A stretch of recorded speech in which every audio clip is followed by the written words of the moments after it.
how to meditate on the breath. So that's all you need to know to get into jhanas. So I expect you've all got into jhanas by now. If not, why? What's the problem? So today, the talk is about what's the problem, about why it seems so easy, and it is. You put all the steps in place, and it seems very easy to understand, very clear, exactly know what to do, but it doesn't happen that easy because we have problems in meditation. And of course, the first problem in meditation is actually not wanting to meditate. Obviously, that's why it doesn't work. So, whatever the mind finds important and valuable, that is what will take precedence in the mind. That is what the mind will go to all the time, what it thinks is really, really valuable. And our problem is there's so many other things we have to do, so many duties. I'm sure there's many of you who are about to get into jhanas, but you thought, no, breakfast is more important. So you gave up your meditation to get some breakfast. Or you thought, solving that problem is more important, so you started thinking. Or you thought, I'm not quite sure what else you get up to, but it's because other things are more important, you want to get them out of the way. That's why you never meditate. And that is the meaning of what we call the monkey mind. I know that many people describe the monkey mind as a mind which runs here and runs there and all over the place, but that's not the real monkey mind. As one of my favorite stories will now reveal to you, once there was a monkey who had a monkey mind. And this monkey lived in Sri Lanka. And those of you who've been to Sri Lanka know that every week they have what's called Poya Day, when people go to the temple and they offer all this delicious food to the monks and the nuns, I hope, these days. And so much stuff comes that it's a great day for monkeys to go to temple too. But the monkeys don't go over there to keep precepts, they go there to break precepts and steal some food. It's a great day for the monkey. So one day, the monkey went to the temple because it was a Poya Day, hoping to find a mango or a banana or something to eat, which happens very often because people drop things. And as he was waiting for somebody to drop something, he heard the monk give a lecture in the meditation hall. And the monkey was just sort of interested, especially when the monk mentioned the word monkey mind.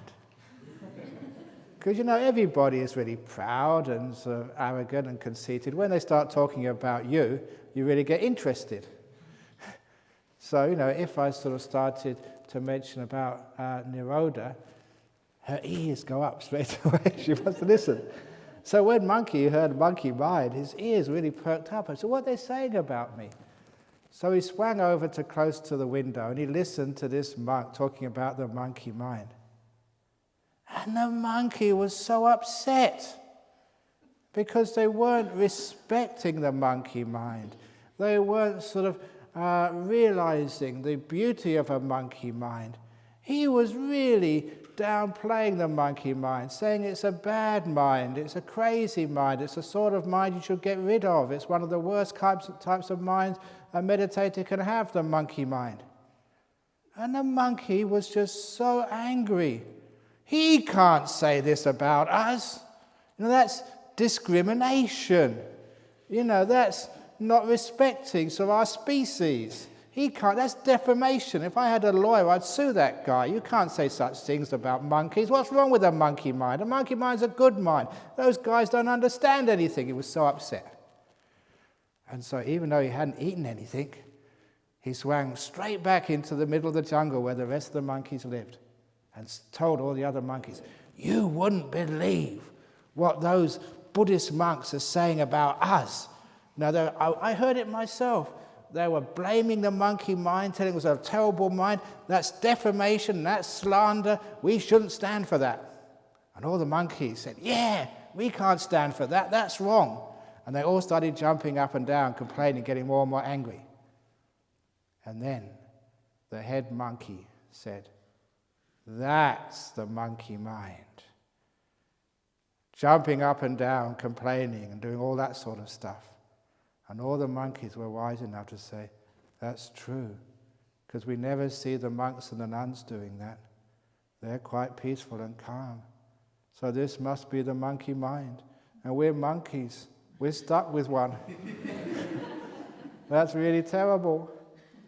But the head monkey said to them, look, I've been around a long time, and I've seen not just how the monks and the nuns, but how the lay people, how they overcome the monkey mind. They train the mind so it's not monkey mind anymore. It's a very peaceful, human, bright, wonderful mind. I said, how do they do that? And the head monkey said, they meditate. How do you meditate, said the monkeys. Well, I'm not sure, but I've seen them do it.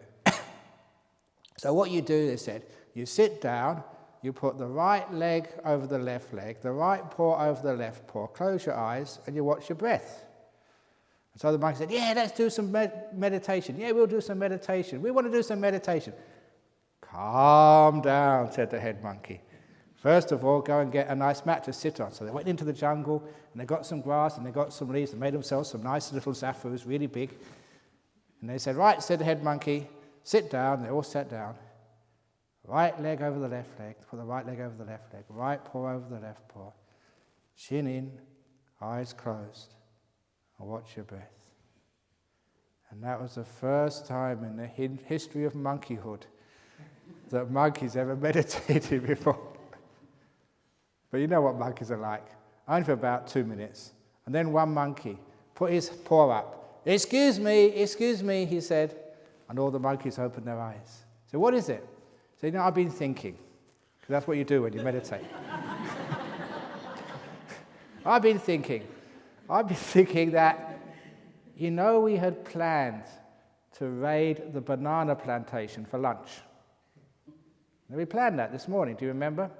And I keep thinking about that. I can't get it out of my head. So look, why don't we get that out of the way, first of all? Once it's out of the way, then I won't need to think about it. And all the monkeys said, yeah, let's get that out of the way. So they said, but we won't eat the bananas yet. We'll just collect them, so I won't need to think about it. So my mind would be peaceful, and I could meditate. Yeah. So all the monkeys got up, they swam to the banana plantation, they stole heaps and heaps of bananas.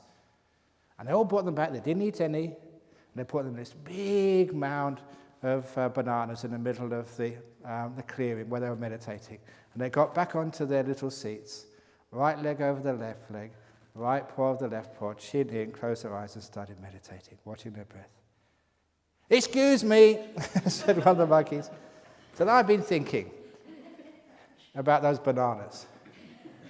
He said, what I've been thinking is this, before we eat the bananas, we have to peel them first. So let's get that out of the way. We won't eat them, we just peel them. Yeah, said the other monkeys, great idea. So they all got up from their meditation cushion and started peeling the bananas. They never ate any. They peeled them and put them in a nice heap, and then they went back to sit meditation. Right leg over the left leg, right paw over the left paw, chin in, eyes closed, and meditating. So peacefully. Excuse me, said one of the monkeys. I've been thinking, said the monkey. I've been thinking that, before we eat those bananas, they're already peeled, but before we eat them, we have to put them in our mouth. So let's put them in our mouth first. We won't eat them, just put them in our mouth. So I can stop thinking about it and get it out of the way. Because when I get it out of the way, I don't need to think about it, and I can be peaceful. Yeah, great idea, said all the monkeys. So they all got a banana each and stuffed it in their mouth. They didn't eat it. A couple of monkeys put 2 bananas in their mouth. You know the ones, they're always here. You know them in the... Watch the lunchtime, you know those type of monkeys.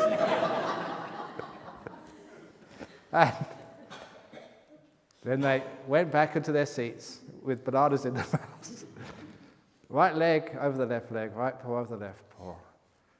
Back straight, heads down, close their eyes. And as soon as everybody had closed their eyes, you all know what happened next. They all ate all those bananas. And that was the end of their meditation. And that is what is called monkey mind. Let's get it out of the way first of all, and then we'll meditate. So you know what monkey mind is now. And that's what happens sometimes today. Okay, I'll get my washing out of the way, and then I'll meditate. Oh, I'll get that letter written out of the way, then I'll meditate. Oh, I'll get the cleaning out of the way, then I'll meditate. Oh, I'll get the sweeping out of the way. Oh, I'll get this out of the way. And what happens? Your whole life gets out of the way before you meditate, which is that old saying, the only place in our modern world where you find anybody resting in peace is in the cemetery. When it's too late. So we meditate first. So meditate first. Get that out of the way, first of all. And then you can do all those other things. Just like that real Buddhist joke. It's very nice. You know that Buddhism is making its mark in the Western world when you have like real Buddhist jokes. I'm still waiting for like a Buddhist sitcom. They have Big Brother at the monastery or something. They have all these sitcoms like Life in the Monastery. But anyhow, and if anyone wants to do that, I know the scripts. I've got many scripts. All the stupid stuff which happens in Bodhinyana Monastery. But anyhow, back to where was I? I've forgotten now. Where was I? Oh, that's right, the Buddhist joke. A guy rings up the monk, and the monk picks up the phone, and they say, well, look, we need you to come to our house today to do some chanting. And my mother's very sick, we need you to do some chanting. And the monk said, I'm sorry, I can't come today, I'm busy. And the caller said, well, what are you doing? And the monk said, I'm doing nothing. That's what monks are supposed to do. To rest, relax, to meditate, but do nothing. Now the layperson was wise enough to understand, very good, that's what monks are supposed to be doing. Do you want to have monks and nuns running around all over the place, just like executives? Or do you like monks who are nice and peaceful and calm, who sit there doing nothing? Which sort of monks would you like? And so that man realized, oh yeah, carry on, very good. Sadhu, sadhu, sadhu. That's the right thing to do. So, he hung up the phone. And he called the monk next day. And he got the same monk. And he said, look, I called yesterday, invited you to my house to do some chanting for me. You were busy yesterday. Can you come today? And he said, no, I'm busy today as well. And the caller said, what are you doing today? And the monk said, I'm doing nothing. But that's what you're doing yesterday. Yes, said the monk, I'm not finished yet. Well, that's a very good joke, but it's also very profound. So please get doing nothing out of the way, first of all, and then you can do all this other stuff. Because if you don't rest, you get sick. So that's one of the first things about meditation. Give it priority. It's important for you. And then actually you find the time for it. And number two, it's when you sit down. It's not just, meditating is not just sitting down with your legs crossed in a perfect posture, because no one knows what's going on in your mind when you've got your eyes closed, except maybe some monks. Be careful what you think about. There's actually one of the monks I know. So some of you might know this monk, but I won't say who he is. He told me once that every morning they would meditate for 2 hours. Every morning, and it was just so hard for him. His meditation wasn't that good, and it was hot, and he was tired, and it was just, and his legs would ache. And then one day, one morning, he decided, oh, no, I'm not going to watch my breath. I'm going to think a sexual fantasy. And that's what he did for 2 hours. He said, no aches and pains, no sloth and torpor. And then, the time went by so quickly. And then when the bell went, at the end of the meditation, then he got very afraid. Because, his teacher was a great meditator. He thought, oh my God, I wonder if my teacher's read my mind. And sure enough, the teacher walked right over to him and looked him in the eye and said, "You've just been wasting your time," and then walked away. I thought, wow, that's actually a great teacher. You're not saying, "You stupid monk, what type of monk are you?" Doing all that stupid stuff. No, he said, "You've just been wasting your time," which was very powerful teaching. So if you do go thinking about all sorts of stuff, whether it's fantasies, whether it's plans, whether it's memories, or writing your memoirs, whatever it is you're doing, you're just wasting time. It's a beautiful thing. Don't feel guilty about it, but just saying, what am I doing this for? Meditation is really important. And even actually getting on one of these retreats is very lucky because there's about 20 or 30 people on waiting list, isn't there, Dania? 30 people. So you're lucky to get here. So don't waste the time and just thinking about things which aren't really important. So when you give the meditation importance, then one of the greatest hindrances is gone. Now it's not just meditation, like I said, sitting down, it's what's going on in your mind as well. So you give peace importance. I mentioned this on one of the earlier talks about how to be quiet, how to be silent. Because sometimes I look to my mind and say, why does it think? Because a lot of times the thinking is about useless stuff. And you know that if you think about that, it's not going to get you anywhere, it's not going to solve any big problems. It's just basically wasting time. So why do you do it? So I looked and saw that the main reason why people think is because they're not happy. They're not content. I've sometimes seen these elderly people, been married for years, and they actually love each other, they've got this excellent relationship, they don't need to speak to each other. They're not just not talking because they've made a vow, I'm never going to talk to you again. I know that happened to one couple, a Thai girl married to an Italian man, and they were working in the same restaurant, it was a man's restaurant. And they had this vow for about 18 months, they wouldn't talk to each other, not one word to each other.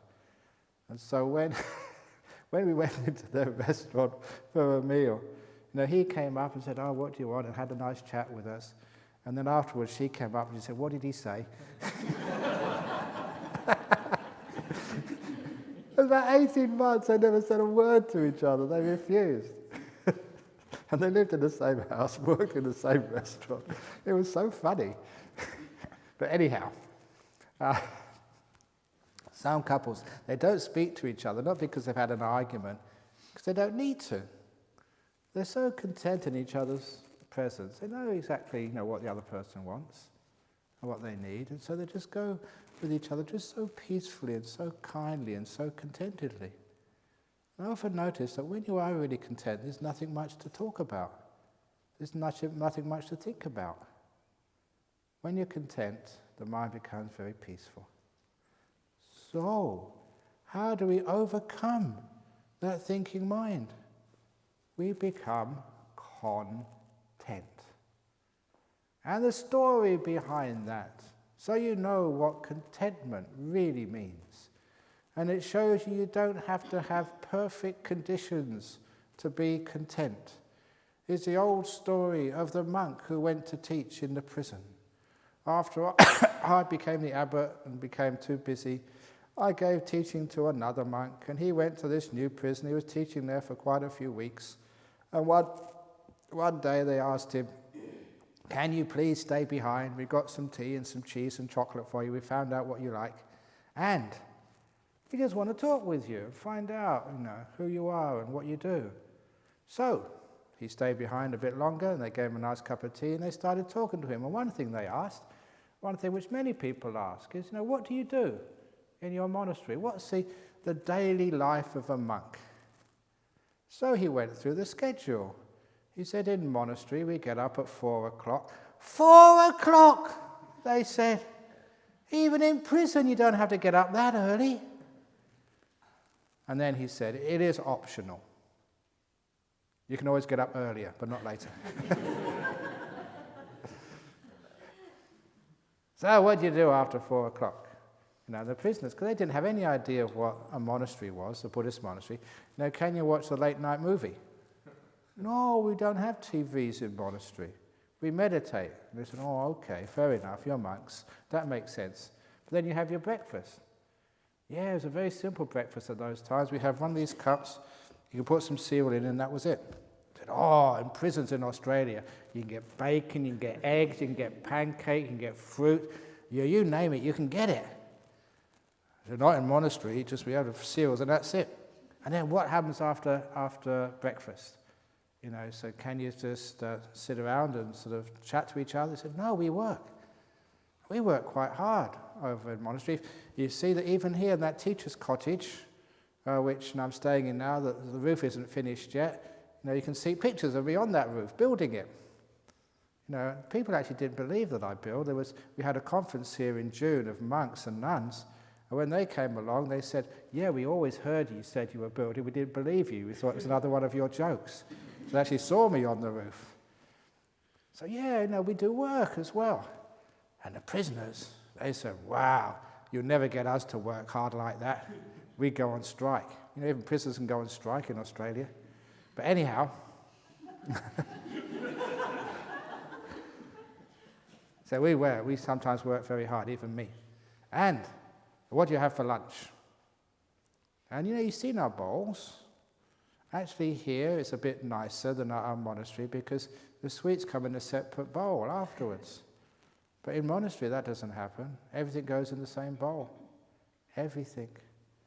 I remember going to Chithurst Monastery in England once, and this guy, he worked for the custard company, so he had all this custard for free, so every day we had custard. And unfortunately, when they put it in your bowl, it didn't go in the right place, but went on your spaghetti. I'll never forget this monk. He had his bowl there, and it was Ajahn Sucitto was putting the custard in, and he's looking at him, please, please. So many times we had custard on spaghetti. I've had ice cream on curry. You should try it one day.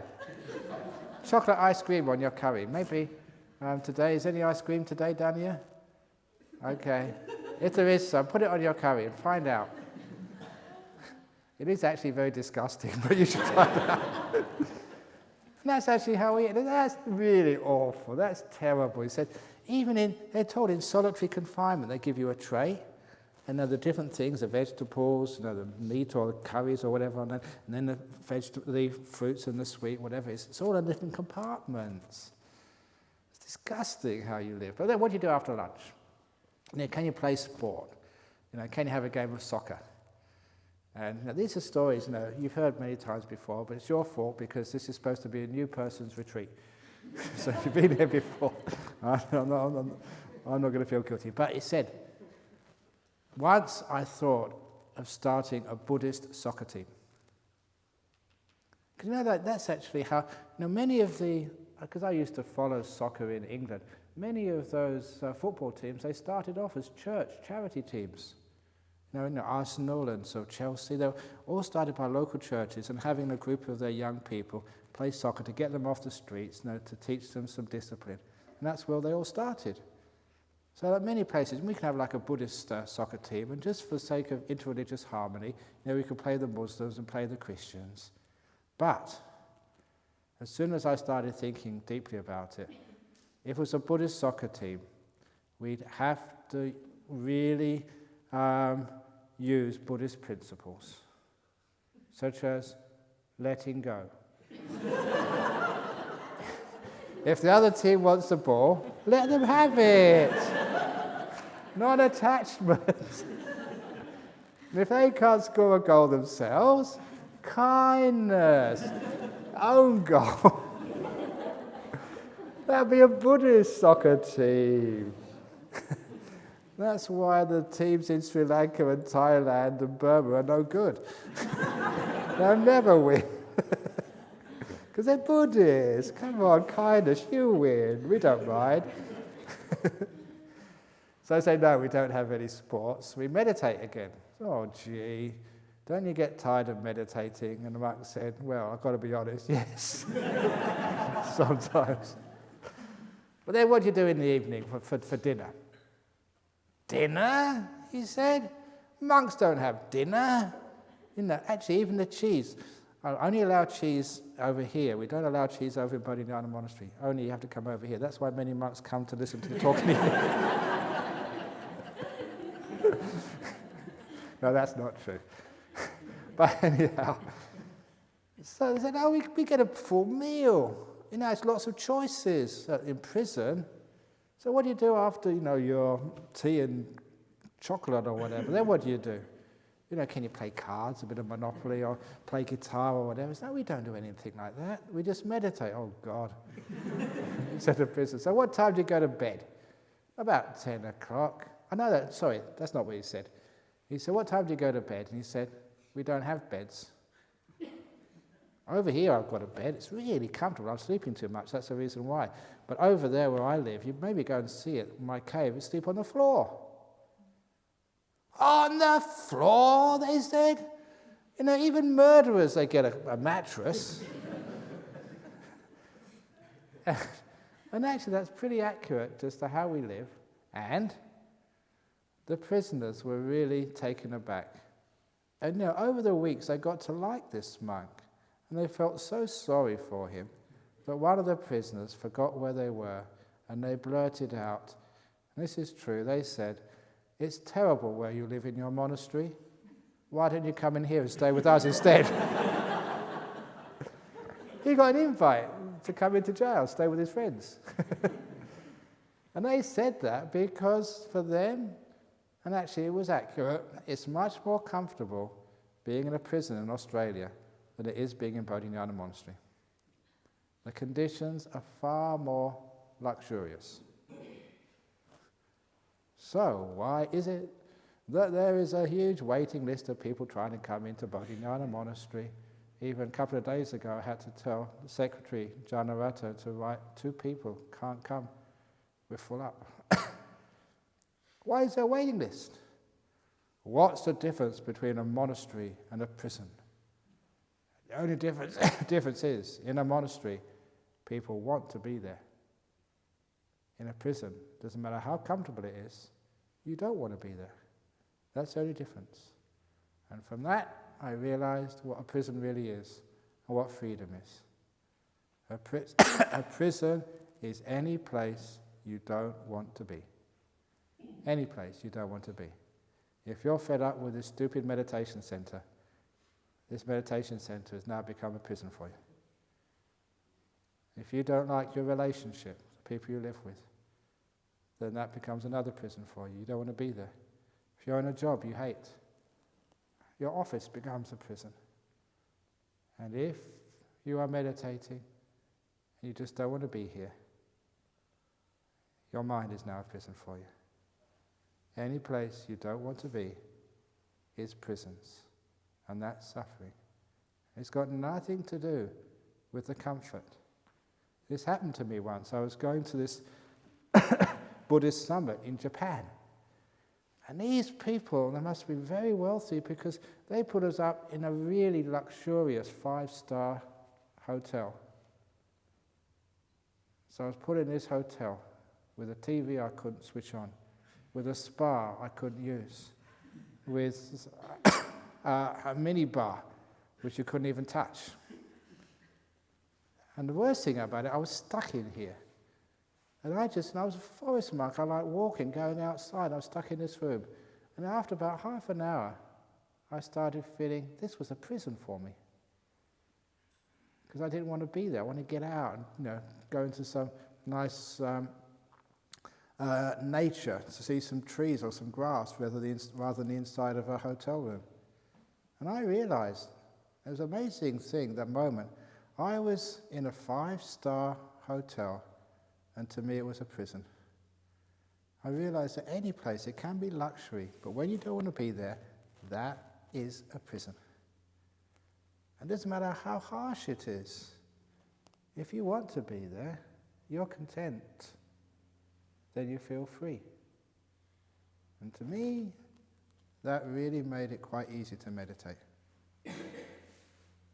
It meant, doesn't matter what I'm experiencing, I've got a sore knee, I'm tired, I'm restless, my meditation's not getting anywhere, but I'm content. I'm happy with my stupid mind. I'm happy with my tiredness. I'm happiness with my aches and pains. What do you expect? How old are you now, Bhikkhuni Satima?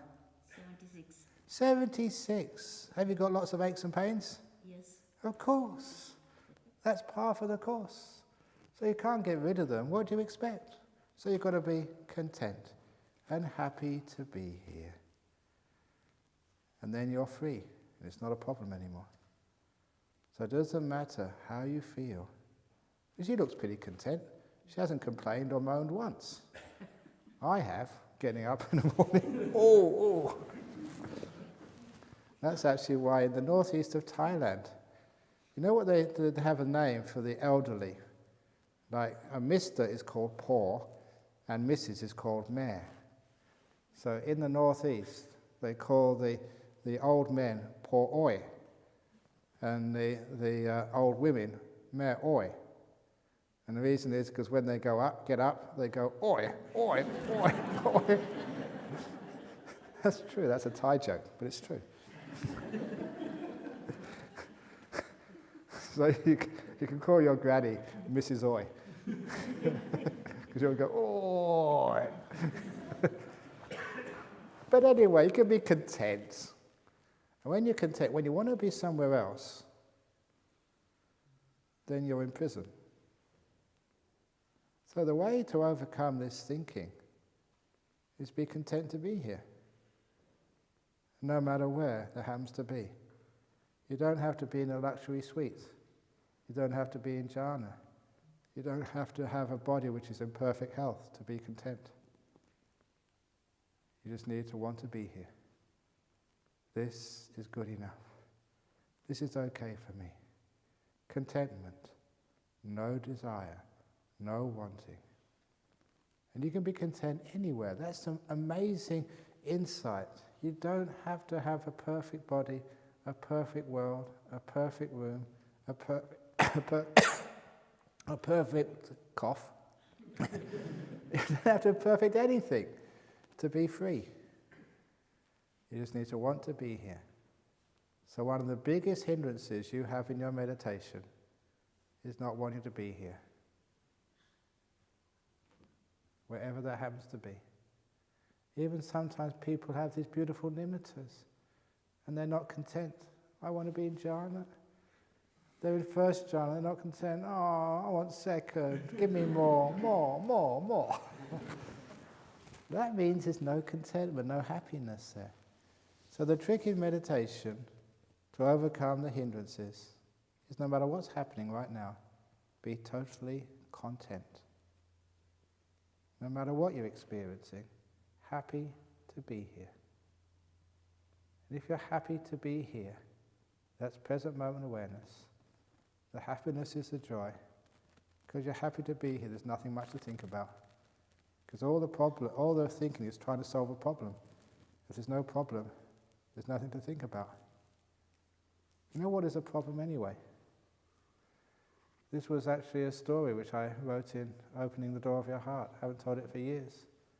It's great because what is a problem? There was a war going on between Israel, Jordan, Syria, Egypt. It was called the Six-Day War, and I think it was 1967, I think it was. Six-Day War. And during the middle of that war, there was an interview by the BBC of the, I think it was just a former British Prime Minister, Harold Macmillan. And in the interview they asked him, said, what do you think about the war in the Middle East? Oh no, so what do you think about the problem in the Middle East? And he said, there is no problem in the Middle East. Amazing thing to say. And the journalist said, there's a war on. The people are dying. The tanks are blowing each other up. People are being killed, men, women and children. What do you mean there's no problem in the Middle East? And this very wise statesman, former Prime Minister, said, sir, a problem is something with a solution. There's no solution in the Middle East, therefore it can't be a problem. That is like a Zen saying. It's actually brilliant. A problem is something with a solution. If there's no solution, it's not a problem. So stop thinking about things with no solutions, which is what you spend most of the time thinking about. It's not a problem. You know, all your aches and pains, Bhikkhuni Satima, is that a problem? Can't be, there's no solution.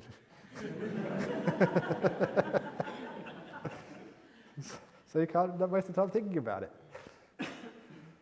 You know, all your stupid meditations, you know, your sleepiness, your restlessness, is that a problem? There's no solution. So it's not a problem. Be content with it, and then you're free. So when you understand the deep meaning of that saying, there's not much point thinking about all this stuff. And you're just totally content. This is good enough for me.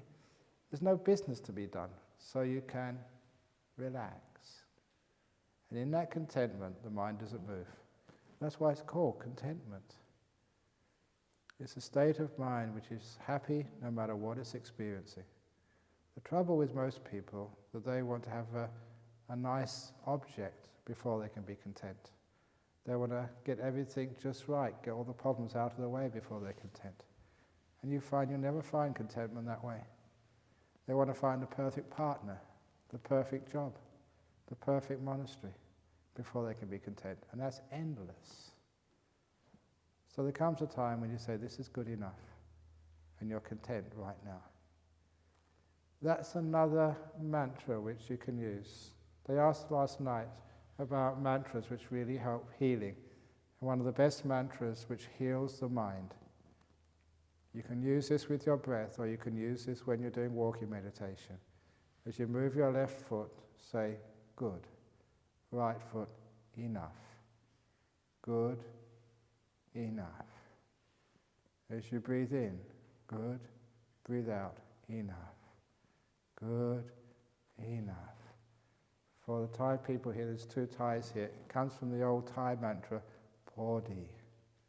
Podi. Good enough. Because when you say that to yourself, it stops all this discontent and all this movement of the mind, all this trying to achieve to get things better, and instead you relax. It is good enough. This retreat center is good enough. The food is good enough. The teacher okay, is good enough. And you meditators, are good enough. So when you say, I am good enough, Podi, good enough, then you're content and happy. And all this terrible trying to be better, striving to be something different than you are, all this stuff which creates all the thoughts and the agitation, all disappears. You're sleepy, this is good enough. At least if I'm dull and sleepy, at least I can't be breaking any precepts. So this is good enough. So that means that you learn how a wonderful sense of contentment. Now, again, it's easy when I come along and say all this stuff, and people think, oh yeah, I can meditate now, I know what the problems are. And then next meditation, off you go, the same old habits, the same old mistakes, again and again and again. And there's that old simile of the 5 horses. The Buddha said that there were once 5 horses. The first horse, just when the owner, when the rider tells it to do something, it does it straight away. It's very obedient and faithful. Just like the first type of disciple.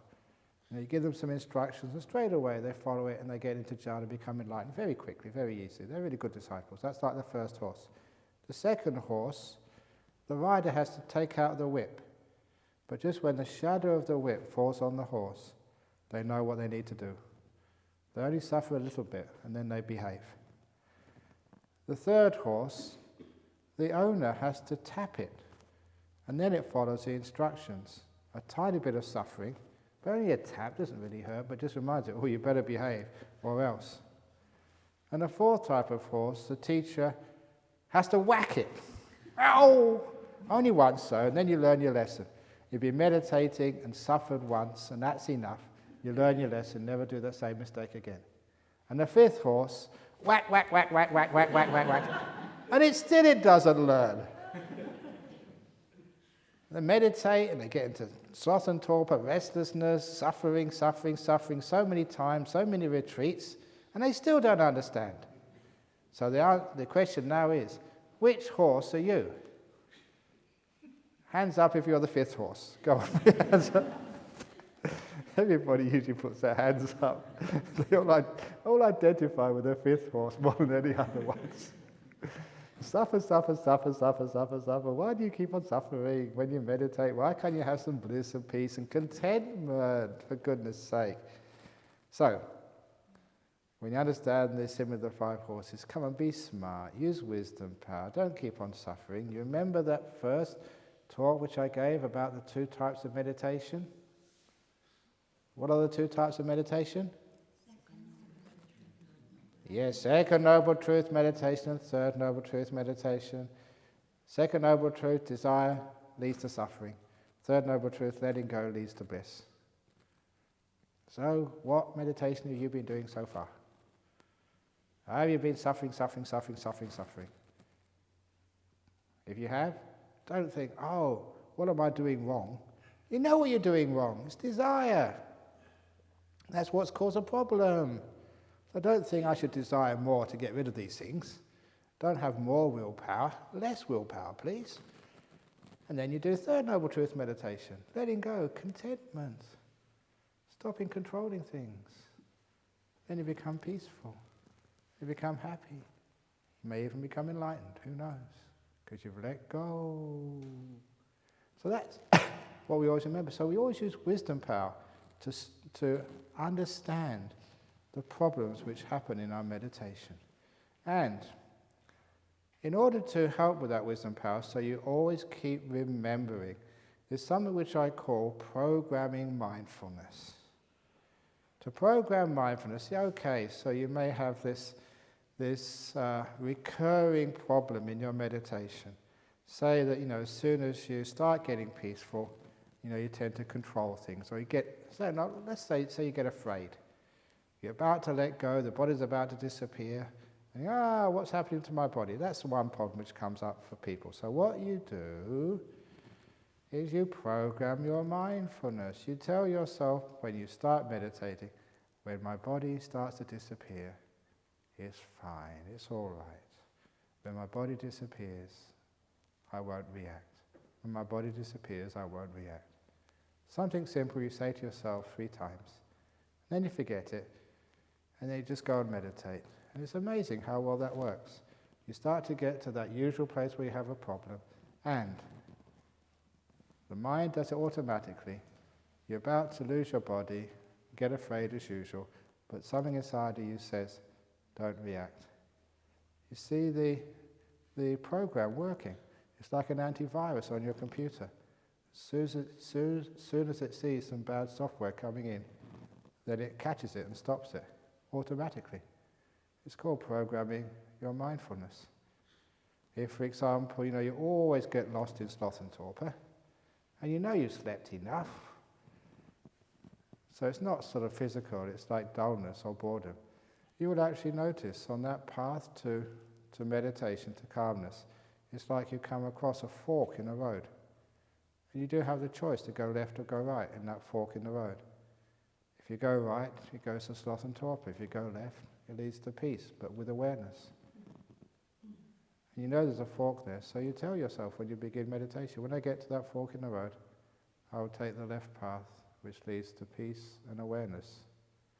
I will take the path which leads to peace and awareness. I will take the path which leads to peace and awareness. You're programming the mind. And then it goes in that direction.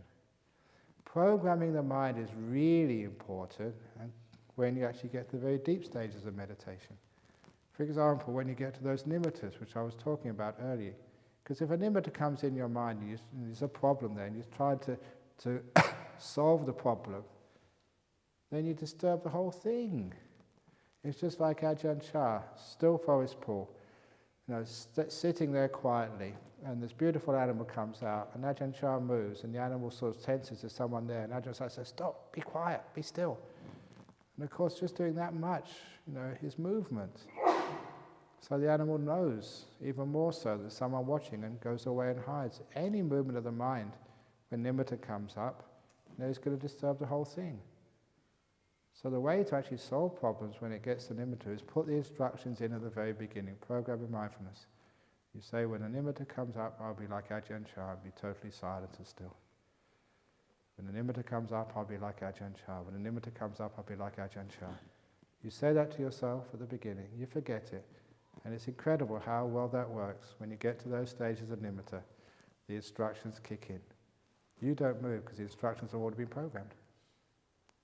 And you remember, the mind knows to sit like an Ajahn Chah and just watch. Program of mindfulness works really, really well. It's also the essence behind my snake simile. Snake simile, I think I mentioned this earlier on, but here it comes again, quite a few days ago now, but it's how we overcome these problems. There is usually one hindrance which gets you every time, one problem which keeps coming up in your meditation time and time and time again. So how do you deal with that? You can use the simile of the snake. Staying in Thailand, in the northeast with Ajahn Chah, a really poor monastery. I had no batteries for my flashlight, no shoes to wear because the thongs all broke, and there was no new ones. It was a very poor monastery in those days, and so I had to walk without any shoes on through the jungles where all these venomous snakes slithered at night time through the jungle with no flashlight. Even some of you are a bit concerned about just walking in dark paths in Jhana Grove. There are no snakes here. You're perfectly safe, but sometimes you're a bit scared. But imagine in Thailand, first thing which I was told when I got to that place is 100 species of snake, I was told, in that jungle. 99 of that 100 are venomous. If they bite you, you either get very sick or you die. And the last one, the 100th one, is the one which strangles you to death. So they're all really, really dangerous. And there you were walking without any shoes on, in the darkness, in the territory of the snakes. That was scary. But because I knew the snakes were around, because I knew I had to walk and they were very dangerous, I was constantly on the lookout for them. There wasn't one moment when I walked back where I started daydreaming or sort of thinking about what I was going to do tomorrow. I was totally aware, on the lookout for those snakes. And if I saw a shadow across the path, I would jump over it. I'd go another way. I wasn't sure. It could be a snake, it could be just a shadow or a stick, who knows? But I'd take no chances. And I never got bitten simply because I'd set up my mindfulness at the beginning of the journey to be on the lookout for those snakes. And that's like in meditation. You set up your mindfulness to be on the lookout for your major defilement, the one which keeps catching you and biting you and strangling you again and again and again. That's the one you really set your mind up for. Only one at a time. So if it's really like sleepiness or boredom, say it's boredom, you tell your mind, at the beginning of the meditation, I'll really be on the lookout for boredom, and I'll avoid it. I'll look out for boredom, I'll avoid it. I'll look out for boredom, I'll avoid it. You set yourself up at the very beginning, then you forget it, you carry on meditating. You'll be surprised when boredom starts to come, you see it so early you can take another path. It never catches you again. But only do one problem at a time. Don't start the meditation and say, I must look out for boredom, restlessness, thinking too much, being afraid, because that confuses your mind like hell, just one at a time. But it is true that sometimes that you do get many hindrances in the meditation. Sometimes people have meditations, they think they're going crazy. I know somebody came up to me once and said, yeah, there's these 5 hindrances they say in Buddhism, which is desire, will, sloth and torpor, restlessness and doubt. I get all of them at the same time, they said. All come together. And I never figured out how you can be dull and restless at the same time. How you can want something and have ill will and have doubt. It's obviously craziness, but sometimes that's what it's like. Your mind is all over the place. And if ever that happens to you, that there's craziness and your mind is totally out of control, you're going mad, you're going out of your brain, just with all this stuff going on inside of you, and you can't take it any longer, what should you do? And that is where you use that wonderful method of overcoming the attack of all the hindrances, which I've called the Nalagiri method. Coming from the story in the time of the Buddha, when somebody tried to assassinate the Buddha. And they did this by getting this big elephant, getting the elephant drunk, and then setting the elephant in the path of the Buddha when he was coming on alms round. It was these very narrow streets in the city of Rajagaha. And there was the Buddha, walking mindfully on alms round. And there was the elephant coming the opposite direction, smashing everything, stomping on things, breaking down trees. This just path of destruction. And all the people were running away, and they saw the Buddha coming slowly on arms round. See, when you tell a story, you have to give it some life to it, to make it so that people get excited. And they say, get out of the way, a mad elephant is coming, quick, get out of the way. Monks are very peaceful and calm beings. But most of the monks, they jumped over the walls, climbed the trees. They ran away too. All except for two. The Buddha. He's not afraid. He's not a namby-pamby cream puff like those other monks. And his faithful disciple, Ananda. For those of you who know the story of the Buddha, Ananda loved the Buddha and would do anything for his teacher. So much so that Ananda stepped in front of the Buddha. Let the elephant take my life. I will sacrifice myself for my beloved teacher. Wasn't that sweet? Some of you call me your teacher.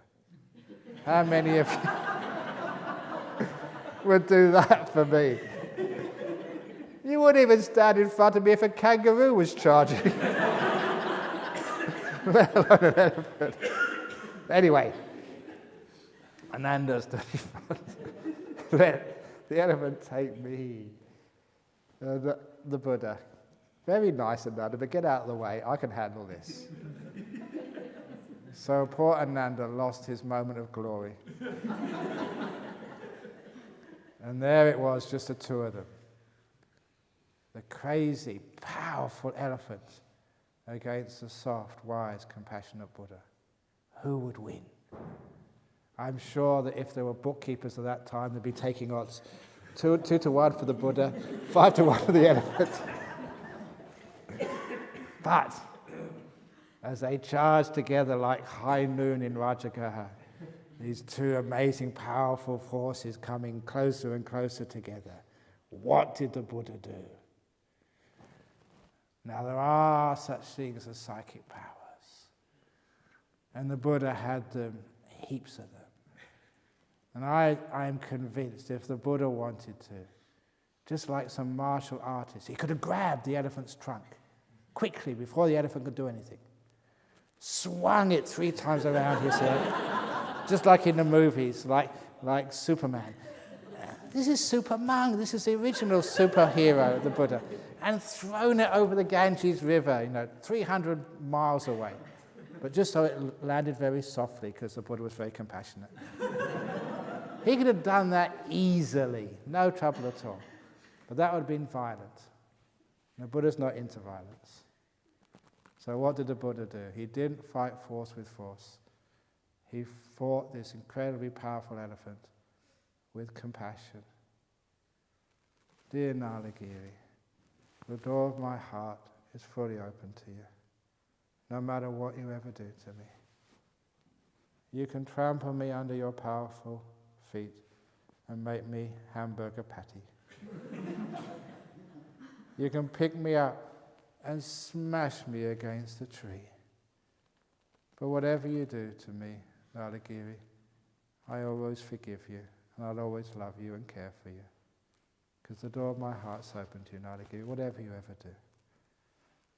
And with that type of loving kindness, not a loving kindness which wants anything, which protects yourself, which says to the person bearing down upon you, whatever you do to me, you're already pre-forgiven. I care for you, the door of my heart's open no matter what you ever do. That is irresistible. Before the elephant hit the Buddha, he'd stopped, had his head bowed down before the Buddha, and the Buddha was stroking his trunk. There, Nalagiri. There, Nalagiri. That's how the Buddha subdued the great elephant, who was crazy with alcohol, with a beautiful loving kindness. And that's how you subdue all your hindrances, when they all come at once, when you're going crazy. Don't fight it, with force. Don't even fight it, except with kindness. Dear mind, it's all right being crazy. You can send me to the funny farm for the rest of my life. It doesn't matter. I still forgive you, mind. And after a few minutes, 2 seconds, your mind will be like the elephant, just bowing before you, and you just stroke it. There, mind. Shh, it's all right. I love you, mind. I know you're crazy sometimes, but you're still my nice friend. You know that works? Kindness overcomes most of the hindrances when it's done unconditionally. The unconditional part is the most. Don't be afraid whatever happens. Say whatever happens, I'll still give you love and kindness and acceptance and respect. And then the mind gets just so soft. And all the hindrances vanish. Restlessness, sloth and torpor, ill will, craziness, a whole lot. Just kind. It's all right. You get nice and peaceful and soft and relaxed and at ease. So that's one of the marvelous ways. I use that a lot. Sometimes I get into parts of meditation, I get stuck. You don't get any deeper. Sometimes, what's going on? Why is it not working? And then I say, okay, I'm going to be kind. Doesn't matter, I don't want it to get any. I'm just so happy I'm this far. Mind, I just love you so much. You don't have to get deeper, not for me.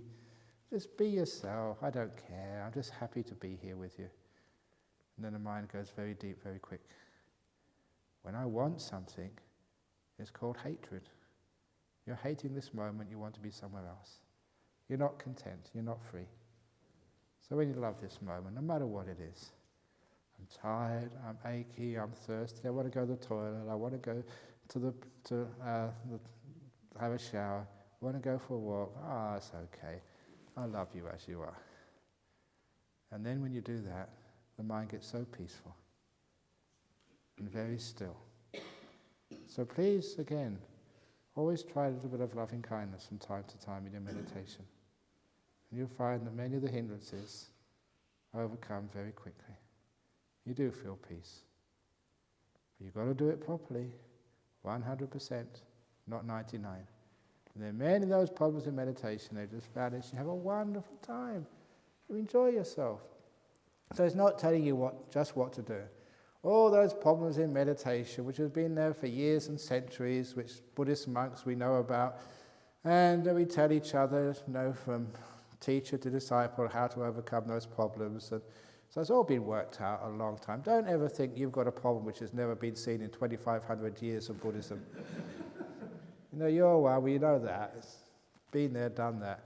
So you're quite confident to know these methods actually work. But just remember to do them. Remember about those monkeys. Remember, don't get all those other businesses and chores out of the way and then you meditate. Please meditate first. And then you can do all those other chores. And then you'll have a wonderful time.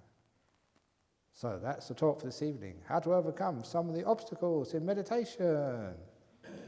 So here we go. Come on. Sadhu. Sadhu, Sadhu.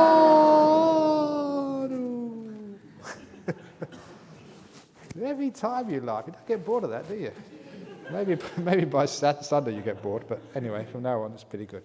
Okay, so have a nice morning.